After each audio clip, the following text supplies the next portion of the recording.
তেখেতৰ বক্তব্য ৰাখিবৰ বাবে আমি অনুৰোধ জনাইছো।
স্থানেৰ উপস্থিত সম্মানীয়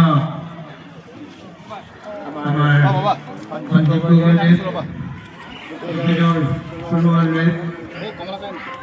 সম্মানীয়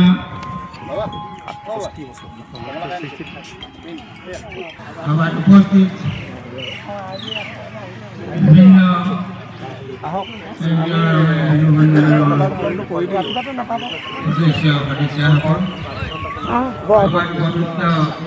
আমাৰ ৰিয়াজ গগৈদেৱকে প্ৰমুখ কৰি কেন্দ্ৰীয় ৰঙালী বিহুৰ সন্মিলনৰ কেন্দ্ৰীয় ৰঙালী বিহু সন্মিলন অনুষ্ঠিত কৰি আহিছোঁ। আজি এই 65তম কেন্দ্ৰীয় ৰঙালী বিহু সন্মিলন তিনিদিনীয়া কাৰ্যসূচীৰে আমি এই সন্মিলন আজি অন্তৰ্ভুক্ত কৰিছোঁ। বিভিন্ন কাৰ্যসূচী সকলো কাৰ্যসূচীত আপোনালোকৰ সহায় সহযোগ কামনা কৰিছোঁ। কেন্দ্ৰীয় ৰঙালী বিহু বহাগৰ গৌৰৱ অক্ষুণ্ণ ৰাখিব পাৰে, ৰক্ষা কৰাৰ আমাৰ সকলোৰে দায়িত্ব। যেতিয়াই নেকি আমাৰ অসমীয়া ভাষা হয় সদায় বাজি থাকিব। আজি বিহুৰ প্ৰতিটো মঞ্চতে দেখা পাইছোঁ একেবাৰে উৰুঙা যেন তেওঁ নাই এই অনুভৱ হৈছে, কিন্তু তেওঁৰ যিখিনি আমাক দি থৈ গ'ল, এই দি থৈ যোৱা আমি সম্পদসমূহ আমি সকলোৱে স্মৰণ কৰি প্ৰতিটো মুহূৰ্ততে তেওঁক আমি জীয়াই ৰাখিম। এই সংকল্প আমি সকলোৱে এই মুহূৰ্তটো লওঁ আহক। আৰু বিশেষ বৰ বেছি মই নকওঁ, জুবিন ক্ষেত্ৰ মই উন্মোচনত যি দায়িত্ব দিছিলে সেই দায়িত্ব মই গ্ৰহণ কৰি জুবিন ক্ষেত্ৰ উন্মোচন কৰিলোঁ বুলিও ঘোষণা কৰিলোঁ। আৰু সকলোকে পুনৰ ধন্যবাদ আৰু বিহুৰ শুভেচ্ছা জনাই এই চমু বক্তব্য সামৰণি মাৰিছোঁ।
লৈ যাব লাগিব ন।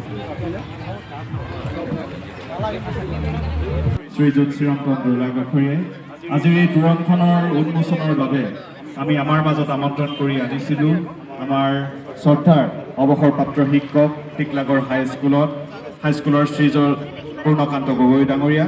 পূৰ্ণকান্ত গগৈ ডাঙৰীয়াক এখন ফুলাম গামোচাৰে সম্বৰ্ধনা যাচিবৰ বাবে মই আমাৰ আই মাতৃসকলক অনুৰোধ জনাইছোঁ।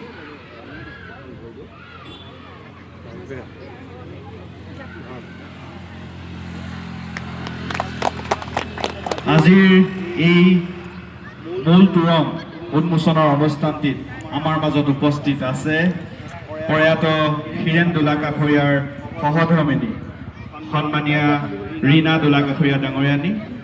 ৰীণা দোলাকাষৰীয়া ডাঙৰীয়ানীকো এখন ফুলাম গামোচাৰে সম্বৰ্ধনা যাচিবৰ বাবে আমাৰ আই মাতৃসকলক আমি অনুৰোধ জনাইছোঁ।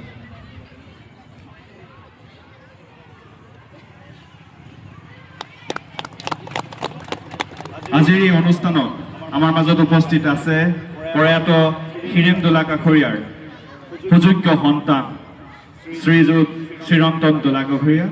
চিৰন্তন দোলাকাষৰীয়াকো এখন ফুলাম গামোচাৰে সম্বৰ্ধনা যাচিবৰ বাবে আমি উদ্যুক্ত মণ্ডলী হৈ আমাৰ আই মাতৃসকলক অনুৰোধ জনাইছোঁ আৰু তেখেতক আগবাঢ়ি আহিবৰ বাবে আমি অনুৰোধ জনাইছোঁ।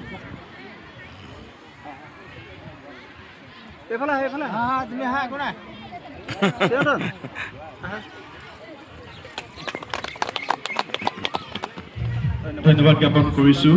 ইয়াৰ পাছতে আজিৰ এই অনুষ্ঠানটি সমাপন কৰাৰ আগে আগে আমি প্ৰয়াত হীৰেণ দোলাকাষৰীয়াৰ স্মৃতিত তেখেতৰ বাবে আমি এখন বন্তি এগছ আগবঢ়াইছোঁ। গতিকে বন্তি প্ৰজ্বলন কৰিবৰ বাবে আমি আমাৰ মাজত উপস্থিত থকা শ্ৰীযুত পূৰ্ণকান্ত গগৈ ডাঙৰীয়াক আমি অনুৰোধ জনাইছোঁ। লগতে সহযোগ কৰিব আমাৰ প্ৰয়াত হীৰেণ দোলাকাষৰীয়াৰ সহধৰ্মিনী ৰীণা দোলাকাষৰীয়া আই মাতৃয়ে আৰু লগতে সহযোগ কৰিব তেখেতৰ সুযোগ্য সন্তান চিৰন্তন দোলাকাষৰীয়া আমাৰ বৰহাট কেন্দ্ৰীয় ৰঙালী বিহু সন্মিলনৰ সন্মানীয় বিষয়ববীয়াসকল।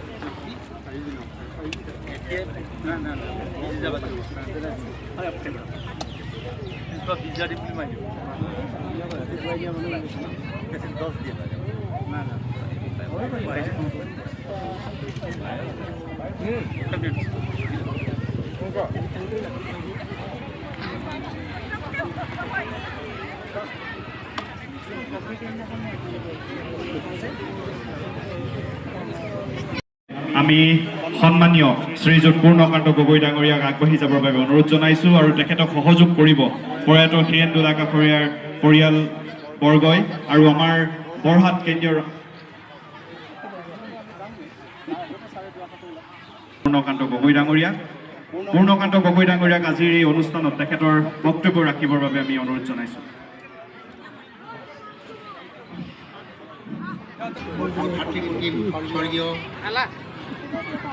হীৰেণ দোলাকাষৰীয়া ডাঙৰীয়াক শ্ৰদ্ধা জ্ঞাপন কৰি মই দুআষাৰ ক'বলৈ লৈছোঁ। বিহু হৈছে আমাৰ অসমীয়াৰ ৰাহিও ৰেখা বুলি কোৱা হয়, অসমীয়াৰ আৱেগ বুলি কোৱা হয়। অসমৰ অতীতৰ পৰা ধুবুৰীলৈকে যিবিলাক লোক স্থায়ীভাৱে এইখন দেশকে মাতৃ বুলি আঁকোৱালি লোৱা প্ৰত্যেকজন ব্যক্তিয়ে হৈছে আমাৰ অসমীয়া। যিকোনো জাতিয়েই নহওক লাগে, ধৰ্ম সংস্কৃতি যিয়েই নহওক লাগিলে, কিন্তু বিহু আমাৰ এটা জাতীয় উৎসৱ। প্ৰত্যেকজন যেতিয়ালৈকে জীয়াই থাকিব আমাৰ মাজত বিহু থাকিব। ইয়াকে কৈ মই আজি এই তোৰণখনি উন্মোচন কৰিলোঁ বুলি ঘোষণা কৰি ধন্যবাদ জ্ঞাপন কৰিলোঁ সন্মানীয় শ্ৰীযুত পূৰ্ণকান্ত গগৈ ডাঙৰীয়ালৈ। ইয়াৰ পাছতে আমাৰ মূল তোৰণখন উন্মোচন কৰিবৰ বাবে আমি অনুৰোধ জনাইছোঁ আৰু ইতিমধ্যে আমাৰ প্ৰয়াত হীৰেণ দোলাকাষৰীয়া সোঁৱৰণি মূল তোৰণখন উন্মোচন হৈ গৈছে আৰু তাৰ পাছতে আমাৰ পৰৱৰ্তী কাৰ্যসূচীলৈ আমি আগবাঢ়িছোঁ। ইয়াৰ পাছৰ আমাৰ মাজত উপস্থিত হৈছেহি সন্মানীয় ৰাতুল মহন্ত ডাঙৰীয়া।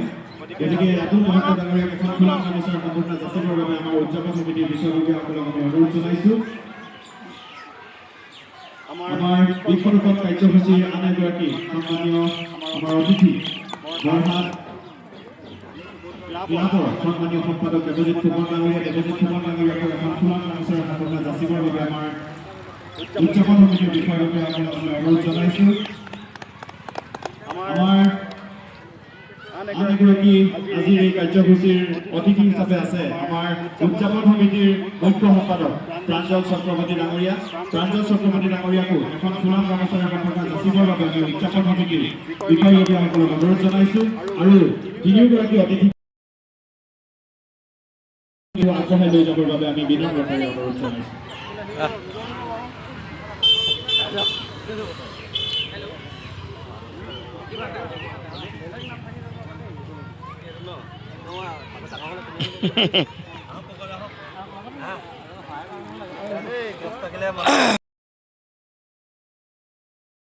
এয়া দেৱজিৎ ফুকন ডক্টৰ প্ৰমোদ বৰগোহাঁই ডক্টৰ তেখেতসকলে গছ ৰোপণ কৰিছে।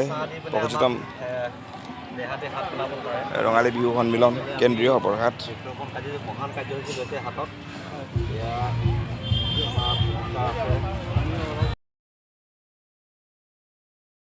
তেওঁৰ এটা গছপুলি ৰুইছে।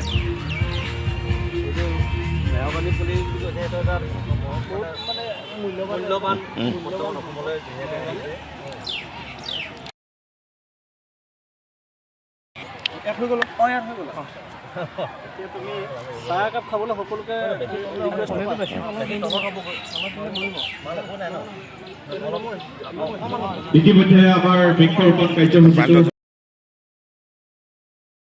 উদযাপন সমিতিৰ বিষয়ববীয়া অতিথিসকলক সকলোকে আমাৰ যি চাহৰ ব্যৱস্থা কৰা হৈছে সকলোকে চাহৰ পৰ্বত অংশগ্ৰহণ কৰিবৰ বাবে আমি অনুৰোধ জনাইছোঁ। পৰৱৰ্তী কাৰ্যসূচী হ'ব আমি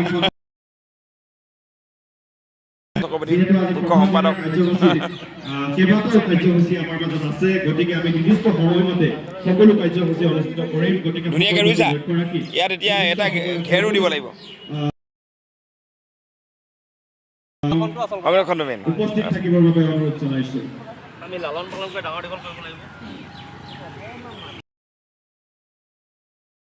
আপুনি এতিয়া ঘেৰ এটাও দিব লাগিব, আপোনাৰ দায়িত্ব।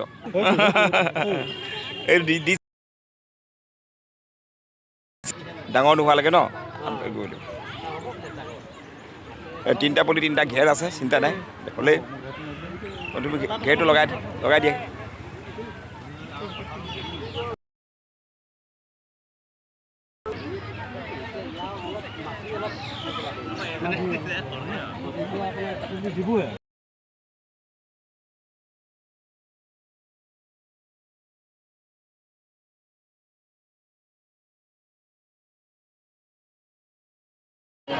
বাৰু যেনেকেই নহওক ছাত্ৰ ছাত্ৰীসকল অকল মনে মনে থাকা।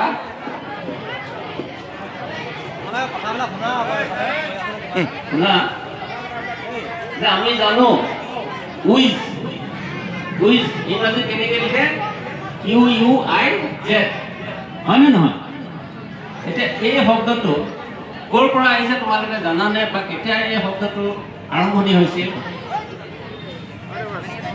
এই শব্দটো আৰম্ভণি হৈছিল 1800 শতিকাৰ শেষ ভাগলৈ। এই উইজ শব্দটোৰ আৱিষ্কাৰৰ ক্ষেত্ৰত এক ৰসাল কাহিনী এটিও আছে, গম পাইছানে? সেই কাহিনীটো হৈছে এজন আইৰিছ থিয়েটাৰ মালিক আছিল, গম পাইছানে? তেওঁৰ নাম আছিলে ৰিচাৰ্ড ARDDALY, ৰিচাৰ্ড ডেলি। তেওঁ এবাৰ কি কৰিলে, কুইজ মানে হৈছে জ্ঞান জুখিবৰ কাৰণে, জ্ঞানৰ পৰীক্ষা কৰিবৰ কাৰণে কিছুমান সৰু সৰু প্ৰশ্নৰ যোগেদি কৰা এক প্ৰশ্নোত্তৰ অনুষ্ঠান। গতিকে আজিও তোমালোকে এই মঞ্চত তুলি ধৰিবলৈ চেষ্টা কৰিছে, তাৰ কাৰণে অন্তৰৰ পৰা আপোনালোক সকলোকে পুনৰবাৰ ধন্যবাদ জ্ঞাপন কৰিছোঁ। আৰু যিজন ব্যক্তিৰ সন্মানাৰ্থে আপোনালোকে এই আছানে, নাইনৰ আছা নেকি, কোনোবা আছা নেকি? নাই, ঠিক আছে। তো ইতিমধ্যে তোমালোকে চাগে তোমালোকৰ বহীত নাম, বিদ্যালয়ৰ নাম ইতিমধ্যে লিখিছানে? লিখিছা? অ'কে। আৰু একদম কথা নহয়, একদম কথা নহয়।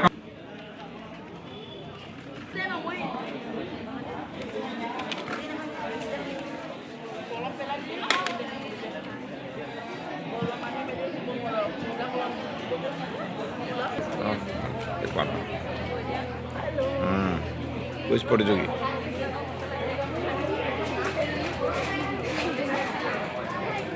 কিবা এটা কৰিছে স্ক্ৰীণত, আমাৰ প্ৰজেক্টৰত অহা নাই, গতিকে মই মুখেৰে কৈ দিম। তোমালোকে প্ৰশ্নৰ একাধিক্ৰমে 1ৰ পৰা 15লৈকে লিখিছা চাগে? লিখিছানে? ঠিক আছে। তো প্ৰথম প্ৰশ্ন, তলৰ কোনটো AI এপ্লিকেশ্যন নহয়? যোনটো নহয় সেইটোহে লিখিব লাগিব। মই অপশ্যনকেইটা এতিয়া কৈ দিছোঁ দেই, হ'বনে? প্ৰথম A ChatGPT, B Google Translate, C Microsoft Word, D Grammarly। এই 4টা অপশ্যনৰ ভিতৰত তলৰ কোনটো AI এপ্লিকেশ্যন নহয়? যিটো নহয় সেইটোৱে লিখিব লাগে। মই অপশ্যনকেইটা পুনৰ কৈ দিছোঁ। ChatGPT হয়, A ChatGPT, A B C D লিখিলেও হ'ব। A ChatGPT, B Google Translate, C Microsoft Word, D Grammarly। Option A B C D যোনটো শুদ্ধ বুলি ভাবা সেইটো লিখিলেই হ'ব, নাম নিলিখিলেও হ'ব। দ্বিতীয় প্ৰশ্ন হ'বনে?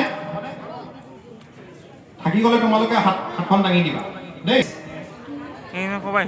বহি তাঁতৰ পাতত বাওঁ, হয় কি নহয় মোৰে ধন চেনাই ঐ, চিৰি পাতি ডেছ চাওঁ।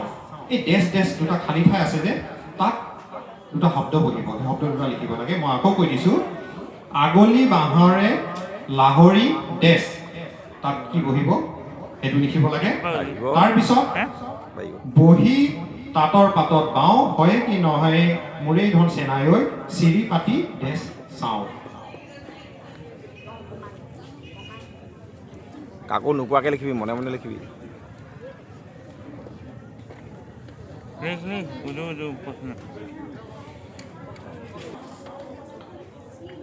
হ'বনে?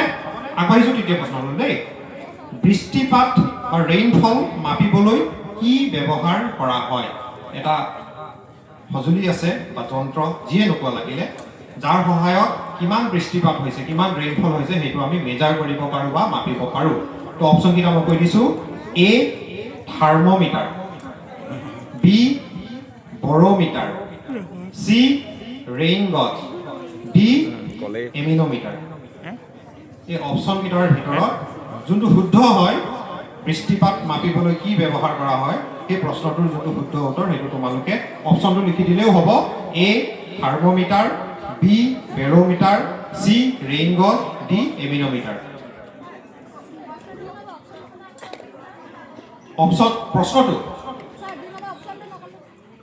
প্ৰশ্নটো কৈ দিছোঁ ন, কৈ দিওঁ। বৃষ্টিপাত মাপিবলৈ মানে ৰেইনফল, বৰষুণ কিমান হয় সেয়া চল্ট, ৰাসায়নিক সংকেত কি? নিমখৰ ৰাসায়নিক সংকেত কি? What is the chemical formula of salt? তলৰ কোনটো মৌল নহয়? অপশ্যন কেইটামান দিম, 4টা অপশ্যন দিম, তাৰ ভিতৰত কোনটো মৌল নহয়, ইলেমেণ্ট নহয়? বুজিছা? তলৰ কোনটো ইলেমেণ্ট বা মৌল নহয়? Option A oxygen, option B hydrogen, option C পানী, অপশ্যন D লোহা। তলৰ কোনটো মৌল নহয়?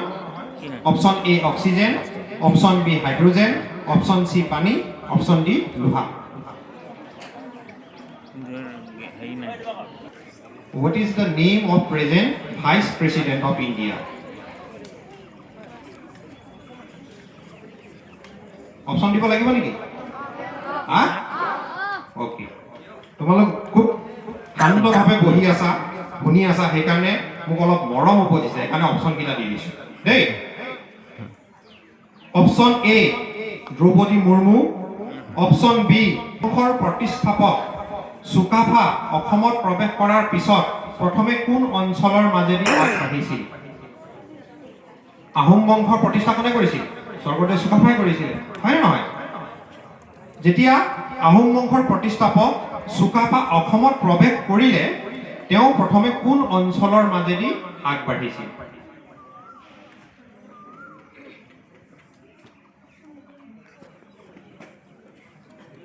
অপশ্যন ক'ব লাগিব নেকি? ঠিক আছে। অপশ্যন এ দিচাং উপত্যকা, Dichang valley. Option B Patkai পৰ্বতমালা, Patkai hills. Option C Barak উপত্যকা, বৰাক ভেলী। আৰু অপশ্যন ডি কামাখ্যা পাহাৰ বা কামাখ্যা হিলছ। এই অপশ্যনকেইটাৰ ভিতৰত এটা শুদ্ধ হয়। কিছুমানে নেশ্যনেল এডুকেশ্যন পলিচি বুলি কয়, যিটো 2020 NEP 2020 কিমান বছৰৰ পিছত ভাৰতৰ নতুন শিক্ষা নীতি হিচাপে ঘোষণা কৰা হৈছিল। এটা NEP বহুত বছৰ আগতে হৈ গৈছে। সেই NEPৰ পৰা এতিয়া 2020 চনৰ নতুন NEP আমাৰ দেশত প্ৰৱৰ্তন কৰা হৈছে। এতিয়া প্ৰশ্নটো হ'ল যে 2020 চনত NEP হোৱাৰ কিমান বছৰৰ আগতে জনসাধাৰণৰ উন্নতি মাপকাঠি ফৰ ইংলিছ মিডিয়াম যিটো ডেভেলপমেণ্টৰ ইণ্ডেক্সটো কোনখন দেশত